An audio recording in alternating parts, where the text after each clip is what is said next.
തൻ്റെ രോഗാവസ്ഥ തുറന്നു പറഞ്ഞു വീണ്ടും രേണുസുതി.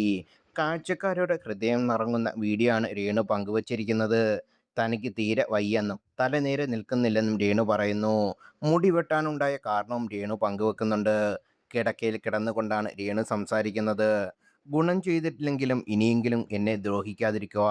കുറെ റീച്ചുണ്ടാക്കിയില്ലേ, ഇനിയെങ്കിലും ദ്രോഹിക്കാതിരിക്കുക. ഋതപ്പൻ്റെ അമ്മ തിരികെ വരണം. മരിക്കാൻ എനിക്ക് പേടിയില്ല. പക്ഷേ റിതപ്പനും വീട്ടുകാർക്കും എന്നെ സ്നേഹിക്കുന്നവർക്കും വിഷമമാകുമെന്നും രേണു പറയുന്നു.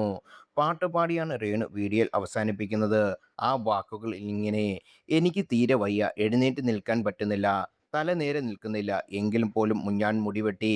ഇപ്പോഴത്തെ എൻ്റെ അവസ്ഥ വളരെ മോശമാണ്. ഉറക്കമില്ല, ചില സമയം ഓർമ്മ കിട്ടില്ല, വാ മുഴുവൻ കയ്പാണ്, മുടിയെല്ലാം ഒരുമാതിരി പശ പോലായി, പെടലിയും തൊലിയുമെല്ലാം പോയി, തലയിലെയും തൊലി പോയി.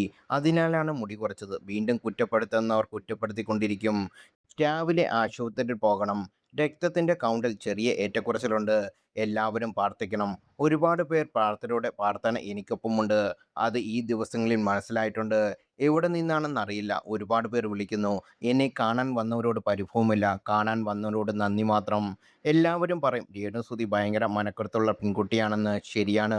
പക്ഷേ ശാരീരികമായി രോഗം വന്നാൽ നമ്മൾ പെട്ടുപോകും. എന്നെപ്പോലെ തന്നെ രോഗമുള്ള ഒരു പ്രശസ്തമായി സംസാരിക്കുന്നുണ്ട്. അന്ന് അവർക്ക് എല്ലാം ഉണ്ടായിരുന്നു, സൗന്ദര്യവും സമ്പത്തുമെല്ലാം. അന്ന് അവർക്ക് ആരുമില്ല. അതുപോലാണ് എന്നെ നോക്കുന്നത് എൻ്റെ സഹോദരിയാണ്. അത് കാണുമ്പോഴാണ് കിടക്കണ്ട എന്ന ചിന്ത വരുന്നത്. കഴിഞ്ഞ ദിവസം മുടി വെട്ടിക്കൊണ്ടിരിക്കവേ ഞാൻ ഉദ്ഘാടനം ചെയ്ത സലൂണിൽ നിന്നുള്ളവരാണ് വന്നത്. ആ പെൺകുട്ടിയുടെ കണ്ണ് നിറയുകയാണ്. റിതപ്പൻ കണ്ണുനീർ പിടിച്ചു വെക്കുകയാണ്. അമ്മയ്ക്ക് ഒന്നുമില്ല, അമ്മ തിരിച്ചു വരുമെന്ന് ഞാൻ പറഞ്ഞു. റിതപ്പൻ അപ്പോൾ എന്നെ എൻ്റെ പഴയ മുടിയുള്ള ഫോട്ടോ എടുത്ത് കാണിച്ചിട്ട് എൻ്റെ അമ്മ ഈ അമ്മയായിട്ട് വേണം തിരികെ വരാൻ എന്ന് പറഞ്ഞു. അമ്മയ്ക്ക് തീരെ വയ്യ, ശ്വാസം മുട്ടലാണ്.